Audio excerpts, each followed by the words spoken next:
During the massive Allied combined air raids on Hamburg, Window, the tiny strips of aluminum that mimicked airplanes, rendered the German radar ineffective. But neither the British nor even the Germans could have guessed that almost immediately a new and more effective system of night fighting would evolve. The code name Wildsau, German for wild sow, was derived from a slang term meaning roughly the same as loose cannon in English. The great advocate for Wildsau tactics was Major Hajo Hermann, himself a loose cannon by any standards of military discipline. He regarded the German Himmelblatt radar system as too limiting. He preached that standard single-seat day fighters could be flown at night against the Allied bomber formations.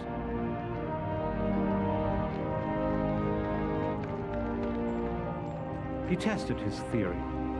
In borrowed Bf-109s and FW-190s, he waded into the British bomber stream, ignoring the German flag.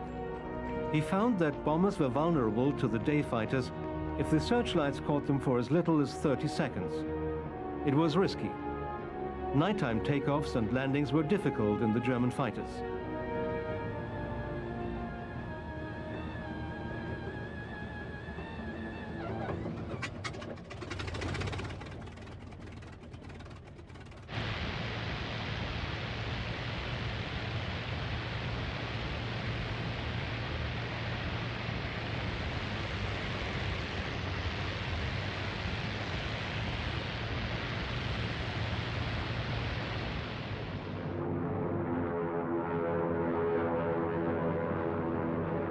Exploding German flak did not distinguish between enemy bomber and friendly fighter.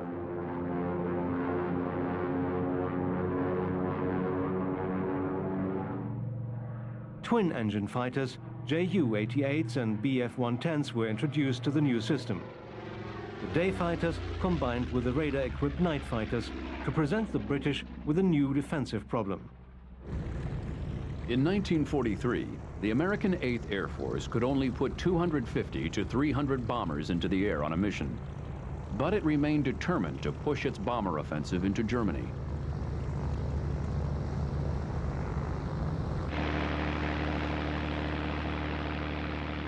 There was no long-range fighter to escort the bombers. Spitfires and Republic P-47 Thunderbolts were only useful for sweeps over France.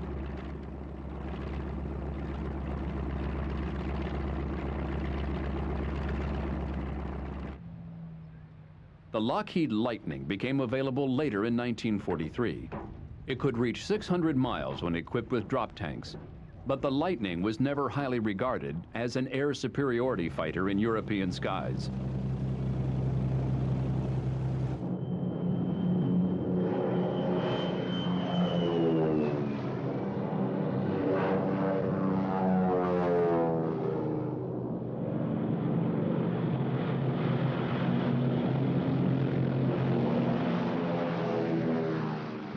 General Acre was under increasing pressure to obtain results. General Hap Arnold sent message after message criticizing the level of effort by the 8th. He demanded to know why more was not being done. He made unfavorable comparisons with the performance of other units.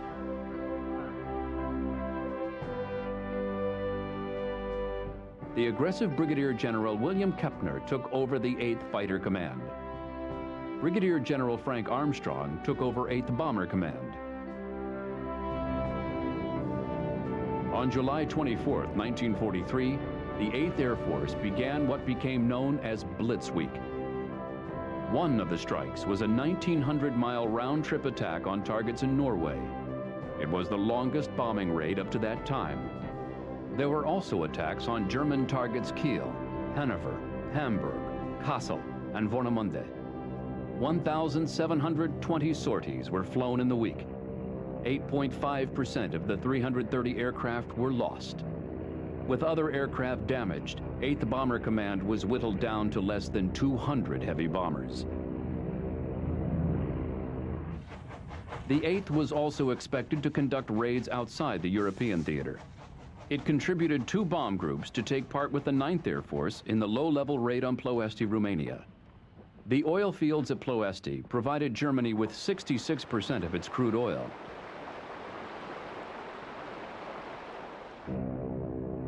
The raid on August 1st was marred by lack of secrecy and inaccurate navigation.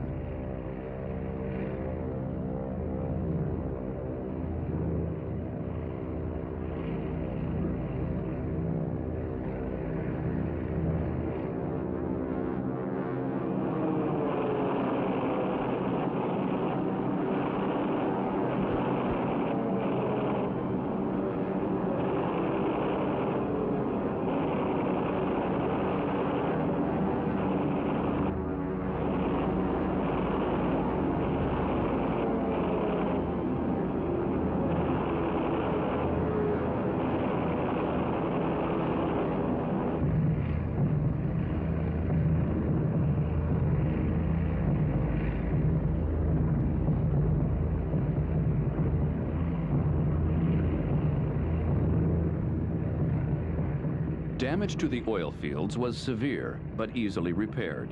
Follow-up attacks were too long in coming. Almost a third of the attacking planes were lost.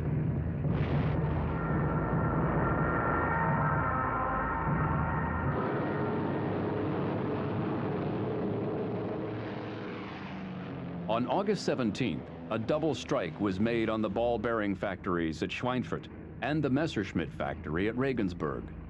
Almost nothing went well. Both the 1st and the 4th bombardment wings ran into continuous, well-disciplined fighter opposition.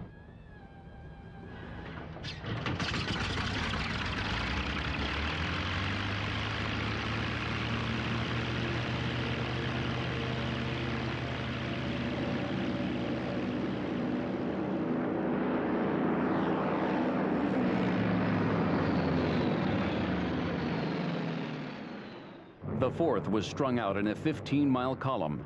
It had only one group of P-47s as escort. The Germans began their attacks over Belgium. They concentrated on the rear units. This is a German fighter pilot's view of the last seconds in the life of an 8th Air Force B-17 and its crew.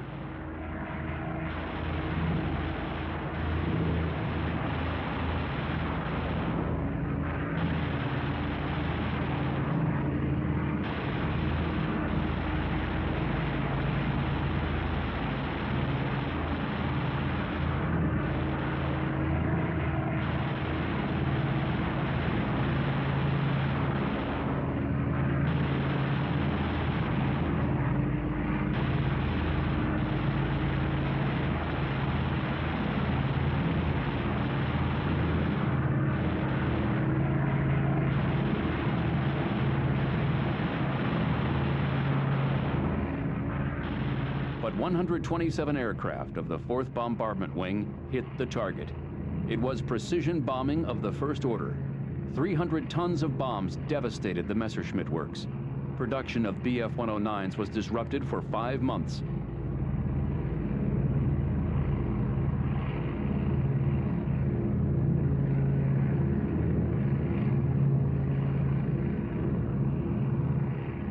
Perhaps even more important, the fuselage jigs for the Messerschmitt Me-262 jet fighter were destroyed. But when Curtis LeMay led his force on over the Alps to land in North Africa, 24 aircraft, almost 19% of the wing, had been lost.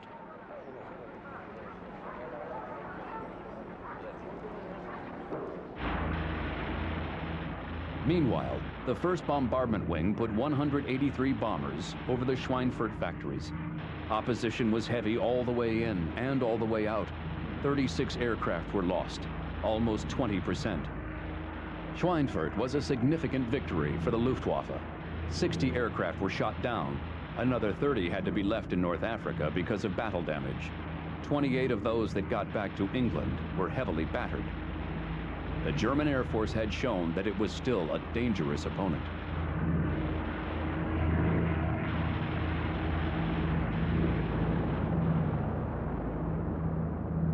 On the night of August 17th, the RAF made a devastating attack on Peenemünde.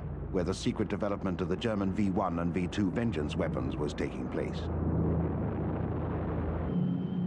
A diversion by 8 RAF Mosquitoes tricked the Nazi air defense system into ordering 200 fighters to Berlin and made the task of the attacking force easier. Göring was infuriated by the trick. He blasted his chief of staff Jeschonnek, holding him personally responsible. Jeschonnek shot himself. His suicide note said, "I cannot work with Göring anymore. Long live the Führer."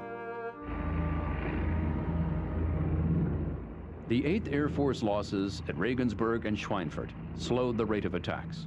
But in the second week of October 1943, precision bombing came into its own.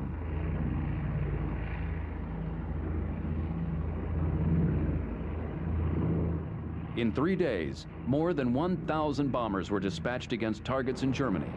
At Marienburg, every bomb landed in the target area. None hit the town.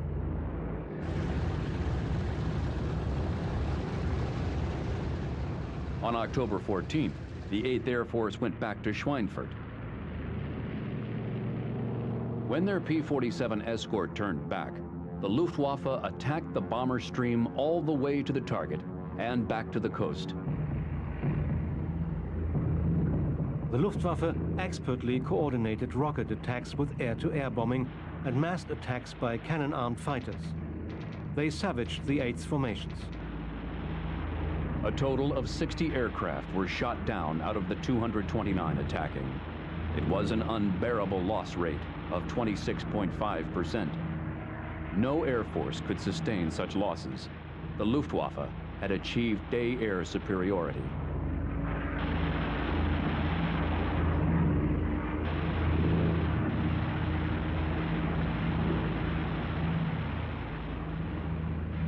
The Allied commanders were stunned by the defeat. The Luftwaffe was not being worn into the ground. It was getting stronger by day and by night. The Allies had underestimated German aircraft production capacity. They had overestimated the claims of German aircraft destroyed in battle. Air superiority had to be won back from the Germans. That could only be done with the help of a long-range escort fighter.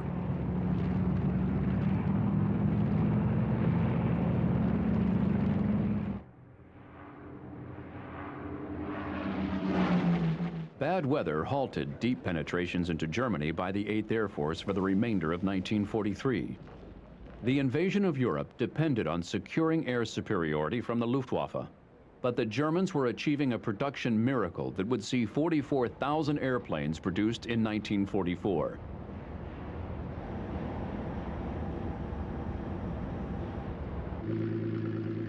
The improved versions of the FW-190 and the Bf-109 were the equal of the best American fighters. They had proved themselves deadly against the bombers.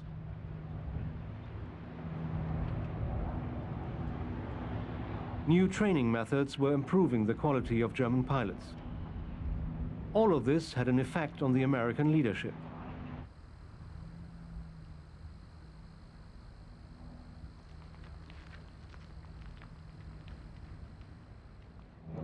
On December 23rd, General Eaker was relieved as commanding general of the 8th Air Force. He was given a more prestigious position, but he knew he was being kicked upstairs. Eaker fought hard against the move, coming as it did just as his resources were beginning to increase.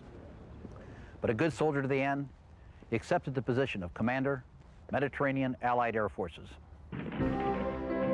Meanwhile, in the fall of 1943, Allied troops, fresh from victories in North Africa and Sicily, had moved well up the Italian peninsula toward Rome.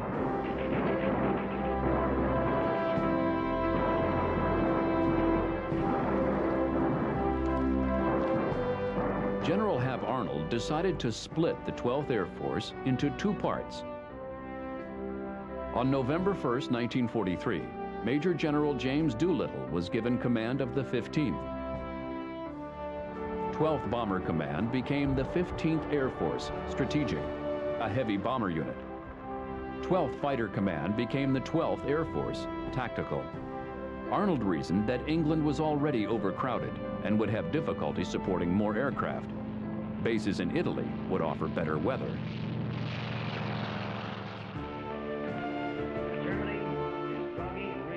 Winston Churchill had long called for airstrikes against Berlin.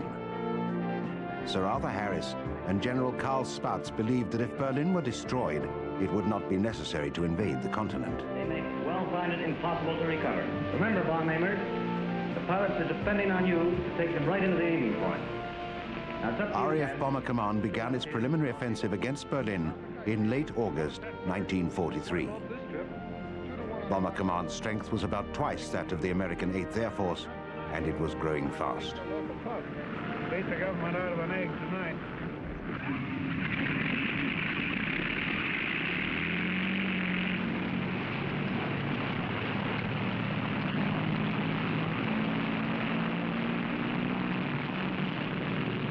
Tactics had been improved.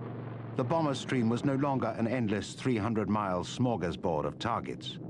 It had become a dense wedge, 3 miles across and 70 miles long, able to cross a city in 22 minutes.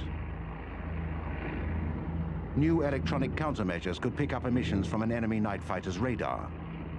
British radio operators fluent in German gave false instructions to Luftwaffe night fighters.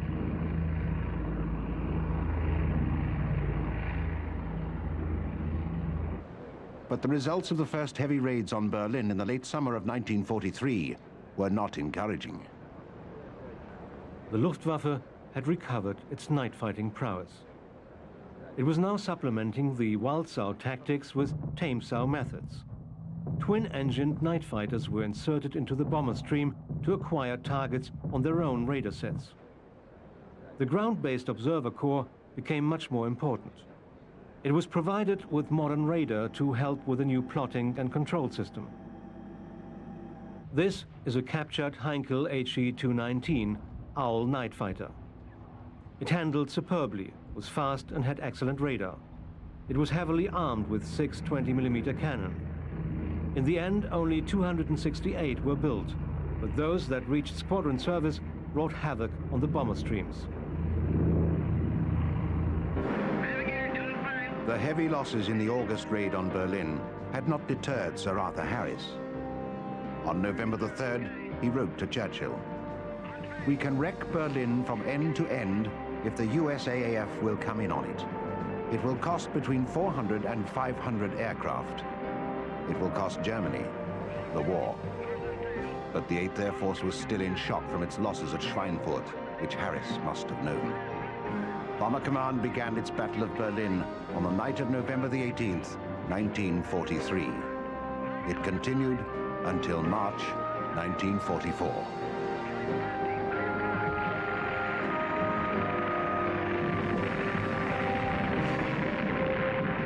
All the while, there was a struggle between Sir Arthur Harris and the Air Staff. Harris virtually ignored the point-blank directive and concentrated on the destruction of German cities. His boss, Portal, wanted to fire him, but didn't dare. Harris had the support of Winston Churchill. He had relished the destruction of Hamburg and wanted the same for Berlin.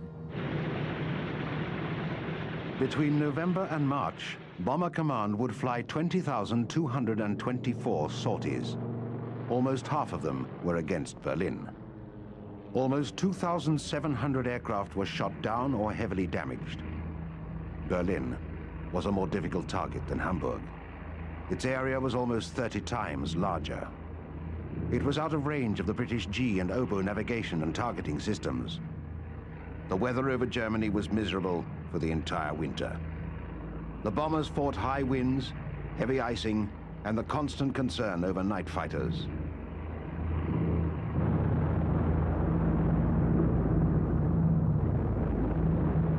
In the night bombing raids, the importance of crew camaraderie intensified. The pitch-black night was illuminated by bursting flak and exploding aircraft. But a system of denial grew up, a belief that the Germans were firing scarecrow shells that looked like exploding bombers. They were not.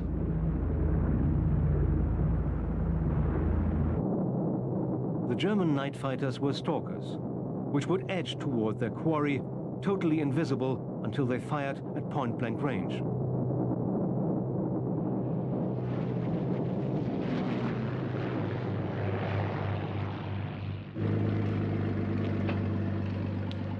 Despite its losses, Bomber Command's strength grew throughout the bleak winter. Lancasters were being mass manufactured. Aircrew were pouring in from the hundreds of training schools scattered around the world. When Harris took over Bomber Command in 1942, he had 59 heavy bombers. By March 1944, he had more than 1,000.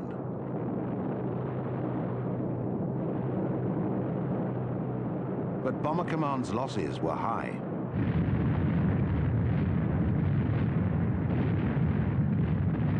The air staff was staggered when 72 aircraft were lost over Berlin on March 24th.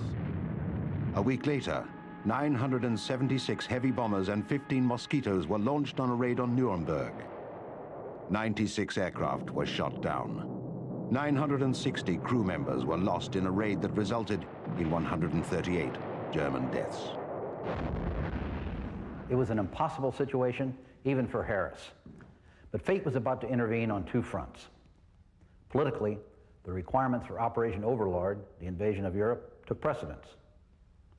Harris was forced to place Bomber Command under General Eisenhower's control. While Bomber Command had been bleeding itself white in the night skies over Germany, the USAAF had done what many considered to be impossible. It had fielded increasing quantities of a long-range escort fighter, the North American Mustang. It had wrested air superiority from the Germans and created an entirely new climate for the air war.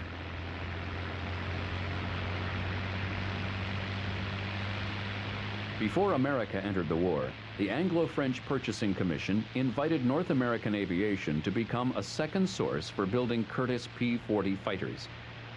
Designer Edgar Schmood believed he could create a more modern aircraft that could be put into production as quickly as the P-40. Schmood sold the idea to his boss, Dutch Kindleberger. Within 5 weeks, Kindleberger had a contract for 320 aircraft. The prototype was completed in just 102 days. It was soon evident that North American had produced the best American fighter to date, but the U.S. Army Air Forces only bought 2 for test purposes. The Mustang's Allison engine handicapped its performance at high altitude. When it entered service with the RAF in 1942, it operated as a high-speed, low-altitude reconnaissance aircraft. It was considered by its pilots to be far smoother in all maneuvers than a Spitfire, which was high praise indeed. It was recommended that the Mustang be fitted with the Rolls-Royce Merlin engine. It was a marriage made in heaven. The Merlin gave the Mustang outstanding high-altitude performance. It was faster than the FW-190 and the BF-109 at all heights. But it was still not a long-range escort fighter. Even with drop tanks, it could not fly the Berlin mission. An 85-gallon tank was installed, squeezed in behind the pilot. This made the Mustang unstable until some fuel had been burned off, but it now had endurance of 7.5 hours, enough for the round trip to Berlin.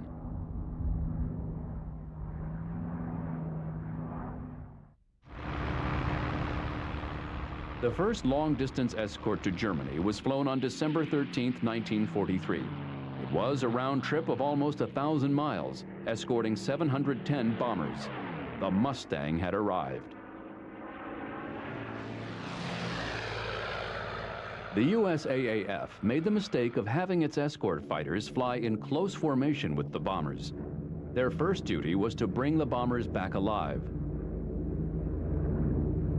When General Doolittle took over the 8th Air Force in January 1944, he released the fighters.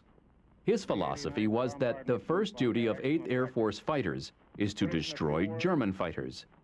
The newfound freedom was applied gradually. Of one of the best wings, of one of the best divisions, of one of the best air forces in the world. It was soon found that sweeps as much as 50 miles from the main bomber stream could catch the Luftwaffe units at their most vulnerable time as they were forming up for an attack. The hunters suddenly became the hunted. One of the benefits of the new tactic was the virtual elimination of the slower twin-engine German fighters that fired deadly rockets into the bomber formations. They were now easy prey for the Mustangs.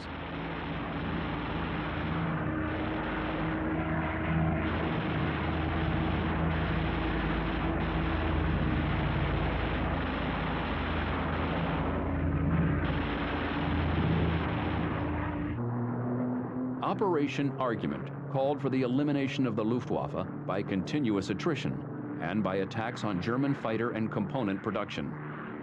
Bad weather hindered the initiation of Argument. Twice Doolittle recalled bombers. There was a very real prospect that if a mission was launched and weather shut down the English bases, the entire force would be lost. After the second recall, General Spaatz gave Doolittle a severe dressing down. He said, "I wonder if you've got the guts to lead a big Air Force. If you haven't, I'll get someone who has." It was the first, and probably the last time anyone had ever questioned Doolittle's guts. On February 19, 1944, the weather over Germany began to clear. Operation Argument was put into play with an intensive series of attacks on German aircraft-related factories.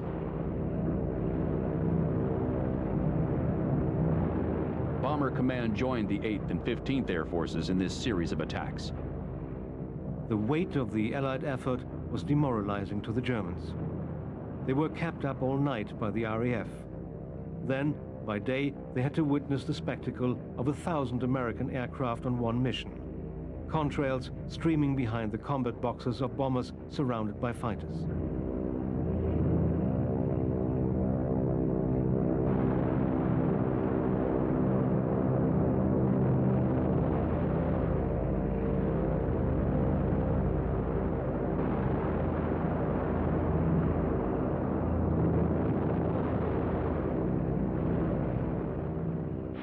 The Mustangs reached out to strike the German fighters as their formations assembled. Then they dropped to the ground to strafe parked aircraft. The German pilots now faced attack at all times, from takeoff to landing.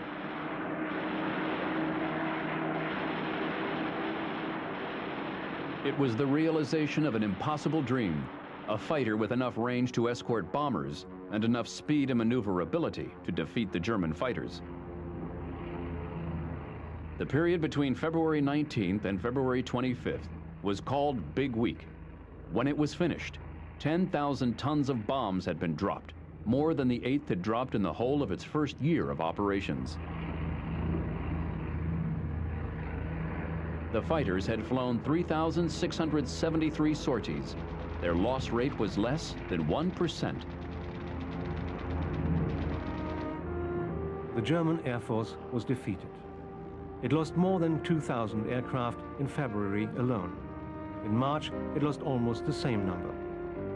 Even the tremendous German production effort could not redress losses of this magnitude because of the staggering aircrew losses.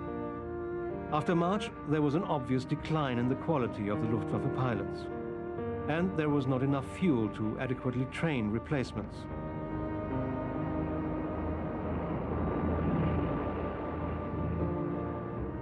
The Luftwaffe's night fighters would continue to fight and win the Battle of Berlin, but they were soon overwhelmed as well.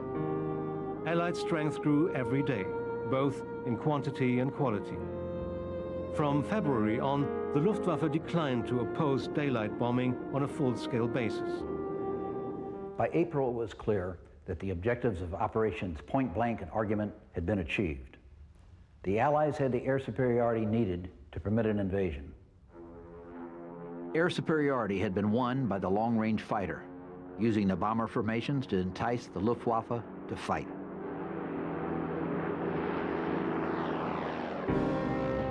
The build-up in Allied air power was still plagued by organizational difficulties.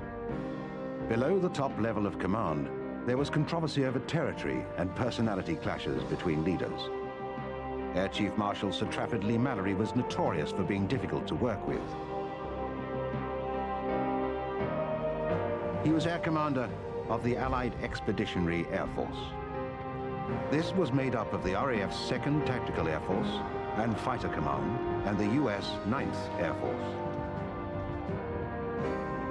Leigh-Mallory also demanded control of both Bomber Command and the 8th Air Force. This was resisted by Sir Arthur Harris and General Karl Spaatz.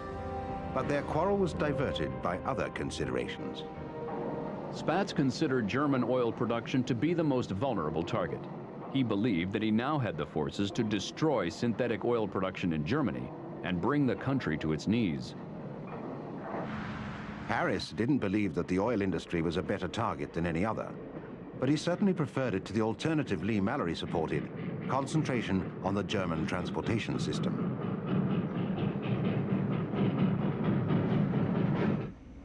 The idea came from Professor Solly Zuckerman. He was an academic, arguing against two of the most accomplished bomb commanders in history, but he prevailed. Eisenhower and Tedder accepted Zuckerman's proposal. They were convinced that percussion attacks made on 75 selected railway targets in Germany and France would make a crucial difference to the success of the invasion of Europe. On April 14, 1944, Bomber Command and the 8th Air Force were placed directly under General Eisenhower's control. He elected to proceed with Zuckerman's plan, known in bomber circles as Zuckerman's Folly. Bomber Command's precision bombing techniques had improved. The achievement of air superiority had led to a decline in loss rates and had improved conditions for daylight precision attacks.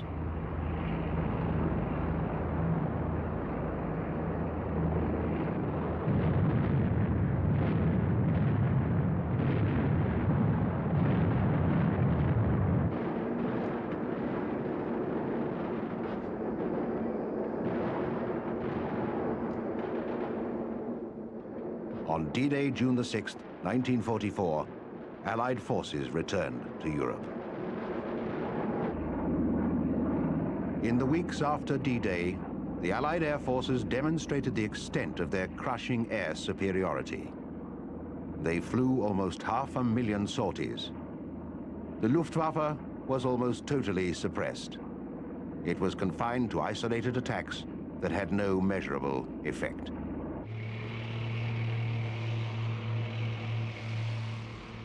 The Allied advance swept the German radar line back.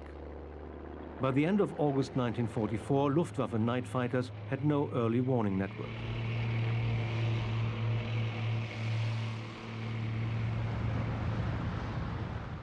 The Allied attack on Germany's fuel supplies took effect.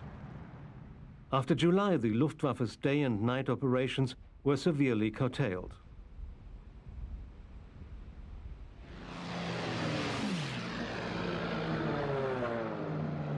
Air superiority permitted Allied truck convoys to move in closely packed arrays on European roads. They could be confident that any aircraft that appeared overhead was a friend. Air support parties were assigned to each tank column. Soon every tank column was covered by a flight of 4 fighter bombers as advanced reconnaissance.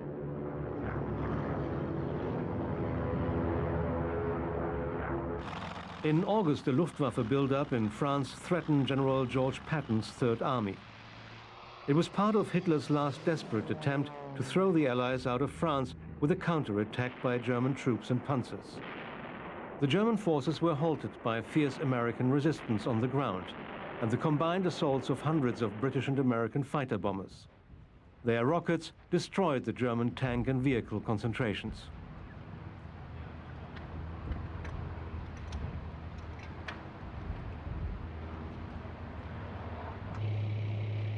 The German forces were almost encircled in the Falaise-Argentin pocket.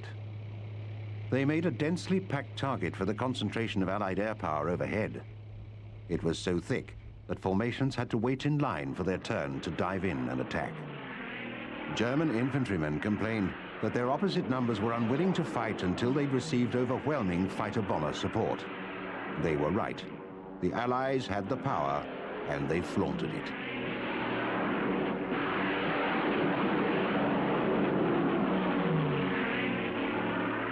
The Germans finally abandoned their equipment and fled on foot.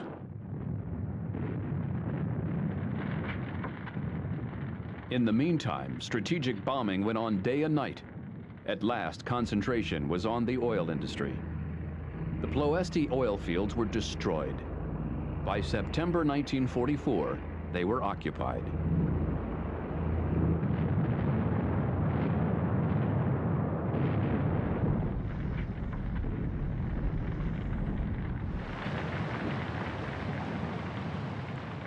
German production of oil was down to 23% of what it had been only 6 months before. But the Germans had become expert in the reconstitution of the synthetic oil plants and refineries. They eliminated old safety procedures in the interest of turning out product. The Americans and the British at last combined forces. The 8th and 15th Air Forces hit synthetic oil plants. Bomber Command hammered targets in the Ruhr, where benzol was produced. In the process, an argument was settled. Precision bombing using the Norden bomb site could do more damage with 250 tons of bombs than a radar attack with 1,000 tons. Incredibly, despite the damage, German oil production rose. The Germans could have a destroyed complex working again within a month.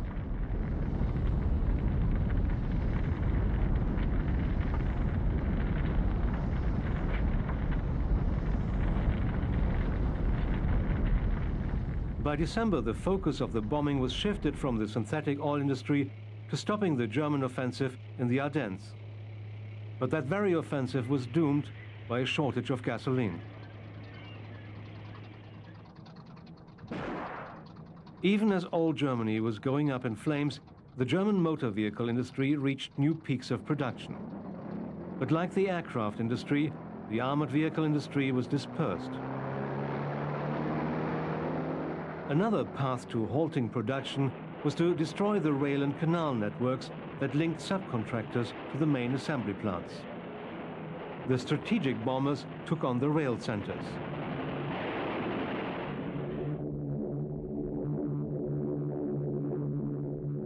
The tactical fighter bombers, known to the Germans as Jabos, from Jagdbomber, cut the rail lines and attacked trains, canal traffic, and motor transport.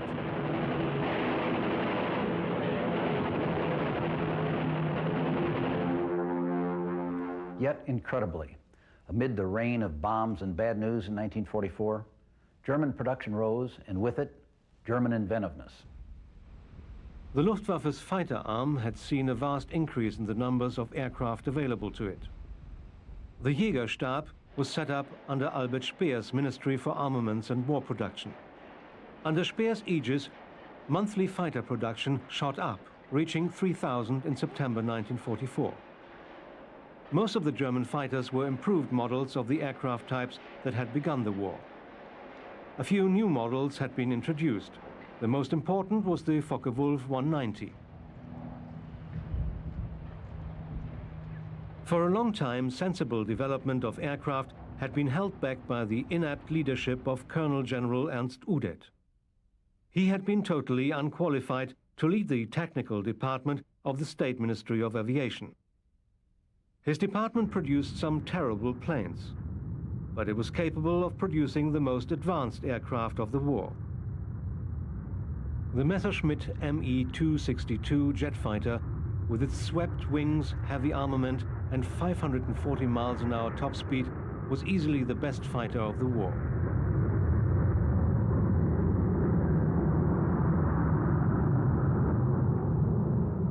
It was a beautiful aircraft, but its pilots liked it for more than aesthetic reasons.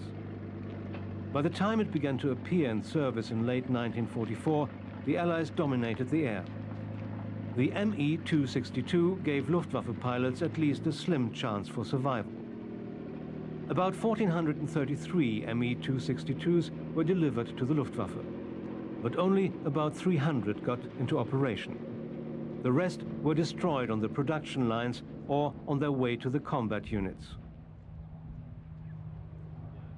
Production of the 262 was delayed because of the difficulty of producing a satisfactory number of the radical new jet engines. There's no question that if the utmost priority had been placed on the development of the jet engine in 1939, the 262 could have entered service in mid-1943. If it had, the air war over Europe would have been vastly different. The Allies would not have won air superiority, nor would they have invaded Europe in 1944.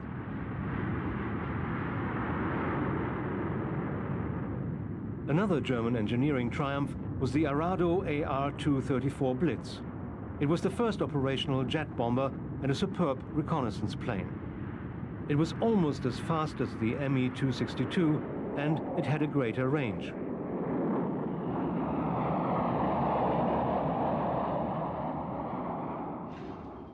The most radical German aircraft was the Messerschmitt Me-163 Comet.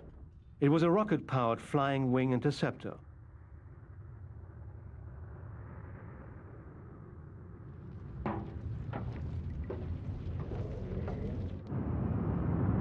It flew at 624 miles an hour in 1941.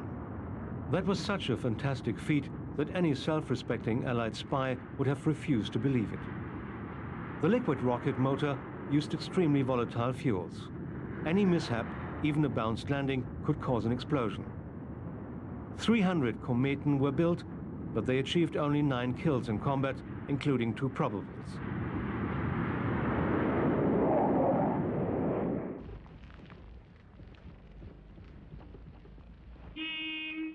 The Luftwaffe maintained its recovery powers to the very end. It could still put on brilliant performances, displaying the old initiative and skills. But the war was lost, and the continuing bravery and elan of the Luftwaffe pilots could do nothing to change things.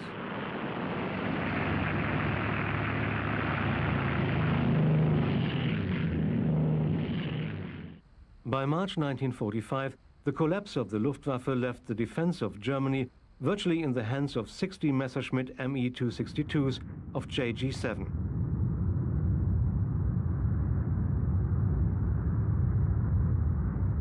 By this stage of the war, the range of talent among German jet pilots varied widely.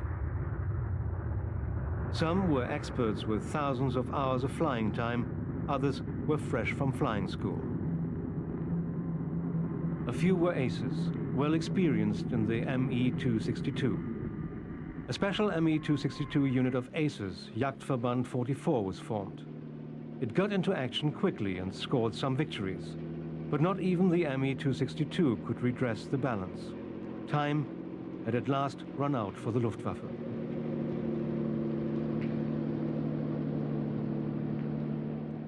The Luftwaffe was defeated because it had not been conceived on a scale grand enough for the gigantic combat in which Hitler embroiled it. It caught the design tide and had the best aircraft available when the war started. But it missed the production tide by 2 vital years. When aircraft production rose to its peak in 1944, it was too late.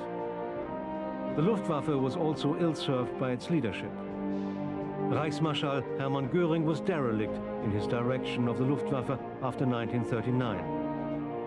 Colonel General Ernst Udet was incapable of performing the duties assigned to him.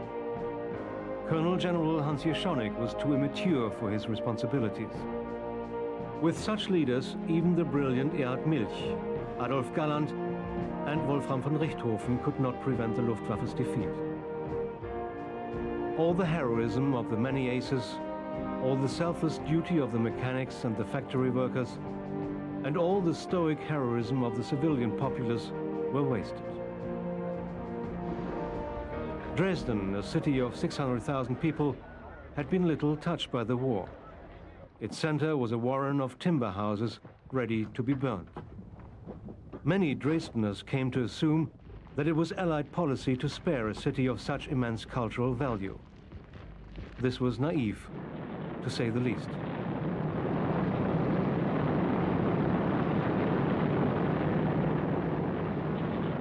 With remorseless efficiency, Bomber Command launched 855 planes against Dresden on the night of February the 13th, 1945. The 8th Air Force would attack on the 2 following days with a total of 521 bombers.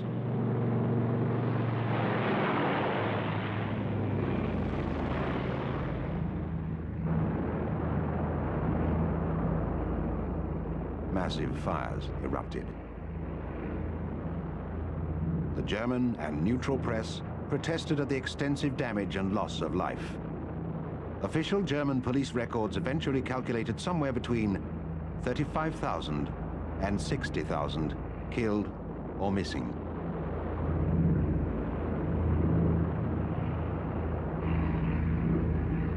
The 8th Air Force was unaware of or insensitive to the brewing controversy. It raided Dresden twice more before the end of the war. It focused the attacks on the railroad marshalling yards, which were unquestionably legitimate military targets. There was an eruption of criticism from critics of Sir Arthur Harris's area bombing policy.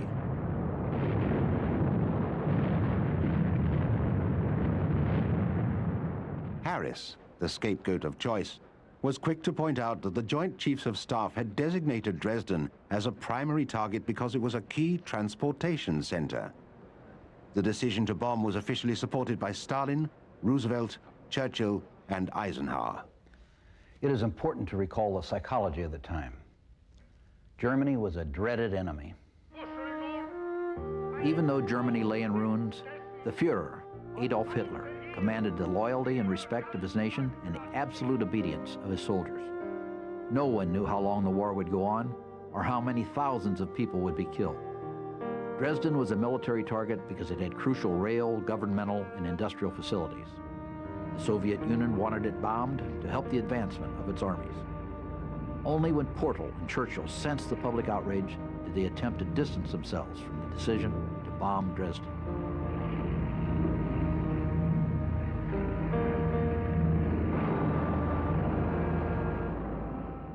The uproar over Dresden finally convinced Bomber Command that it had run out of targets. Area bombing was formally ended on April 16, 1945. The last major attack by the 8th Air Force occurred on April 25th. It was a raid on airfields, rail targets, and the Skoda armament works in Czechoslovakia. In the days following, leaflet dropping and supply missions were flown. The 8th engaged in evacuating liberated prisoners of war. Then it stood down to prepare itself to move on to the Pacific for the assault on Japan.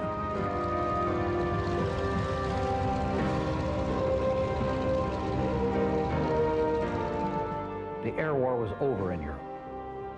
All the major German military figures said unequivocally that Allied air power was chiefly responsible for Germany's defeat.